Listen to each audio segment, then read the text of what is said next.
British money, passports and uniforms are being changed.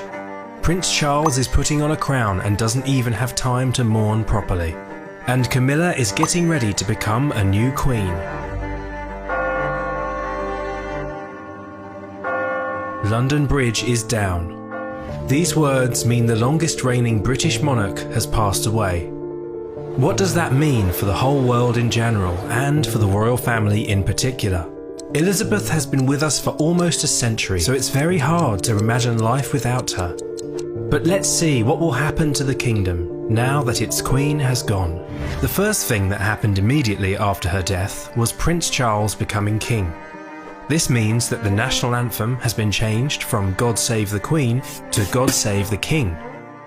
The Queen's image on banknotes will be replaced with the image of Charles.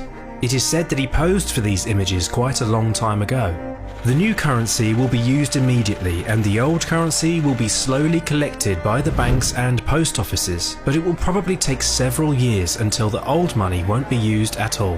The same will happen to stamps and passports, as well as police and military uniforms. Now to the question that has been asked for many years. Will Camilla become queen now that Charles is the king? Technically, no, she will not be a queen. She is now a queen consort, pretty much like Prince Philip was to Queen Elizabeth. Camilla will be helping her husband in meetings and business. What else will change now with the Queen's death? There are a couple of changes that will stick only for the period of national mourning. For example, all the media has been prepared for the Queen's death for months, if not years. The BBC News reporters changed their regular clothes to black ones, which they have in the studio at all times. This may not sound highly important to many people, but one BBC newscaster who wasn't properly informed about the Queen Mother's death in 2002 was heavily criticised for wearing a maroon tie instead of black. The traditional BBC red news sticker turned black. The stock exchange and shops and businesses closed on the day of the Queen's death to show respect. According to tradition, a footman dressed in black approached the gates of Buckingham Palace and placed a black-edged notice on the gates saying that the Queen has passed. This is done for everyone who was standing near the palace and might not have known the news yet. Pilots also announced the Queen's death to people travelling on commercial flights, due to most of those people not having access to 24-hour live news while in the air. The royal family's official website showed the announcement on its homepage. Flags were lowered to half-mast. Bells tolled in churches around the city.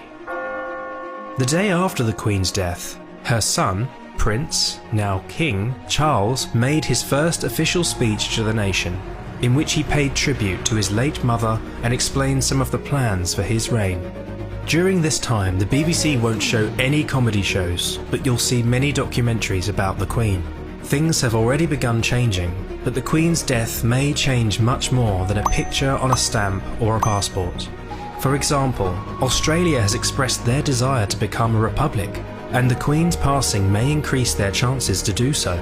Furthermore, other countries could follow. This will weaken the British monarchy significantly. And she's replaced by a highly political, deeply weird man. The debate will be transformed, particularly since he has announced that he intends to interfere with politics, using his unelected position to lobby for eccentric political causes. An overtly political king will be death for the monarchy. And the last but not the least important change, a line of succession.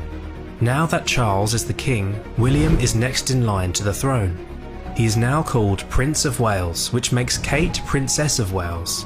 But since it was the title of Princess Diana, Kate might opt out in respect to her late mother-in-law. This also makes Prince George second in line. Next comes Princess Charlotte, Prince Louis, and the fifth in line is Prince Harry. Rest in peace, Queen Elizabeth.